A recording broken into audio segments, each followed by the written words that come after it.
Hello, আসসালামু আলাইকুম। সবাই কেমন আছেন? তো আলহামদুলিল্লাহ আমি ভালো আছি।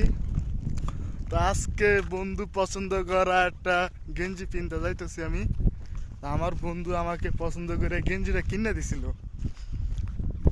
তো এই গেঞ্জিটা পিন্দা আমি যাইতেছি আমাদের সাকিব ভাইয়ের সাথে কাইটকে পুরা নায়ক নায়ক ভাব।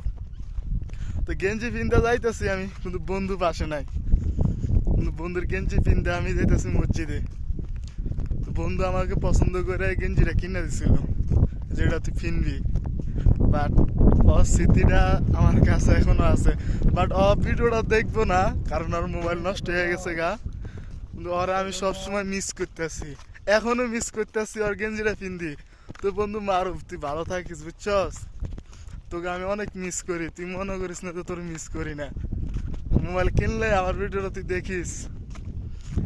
খাইতে গেলেও তোকে মিস করি, কারণ একসাথে খাইছি, একসাথে ঘুমাইছি, একসাথে চলাফেরা করছি, একসাথে সব জায়গায় গেছি।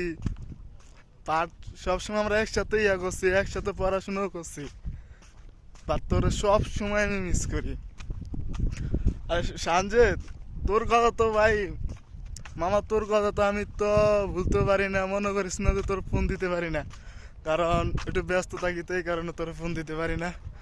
তোরা আমি অনেক ভালোবাসি, কারণ আমরা তিন বন্ধু সব সময় আমরা একসাথে ঘোরাফেরা করছি, একসাথে খাওয়া দাওয়া করছি, একসাথে জুমার নামাজ পড়তে যেতাম, একসাথে জুমার নামাজ পড়ে আসতাম। কিন্তু বিশ্বাস কর বন্ধু, তোদেরকে আমি অনেক মিস করি, অনেক।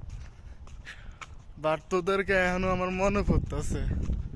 তো তোরা সবাই ভালো থাকিস, ঠিক মতন কাজে মন দিস, কাজ টাজ করিস। বাট আমি ভালো আছি, আর তোরাও ভালো থাকিস। কদিন বাদে আমি উমরা করতে যাবো, আমার জন্য দোয়া করিস, তোদের জন্য দোয়া রইল।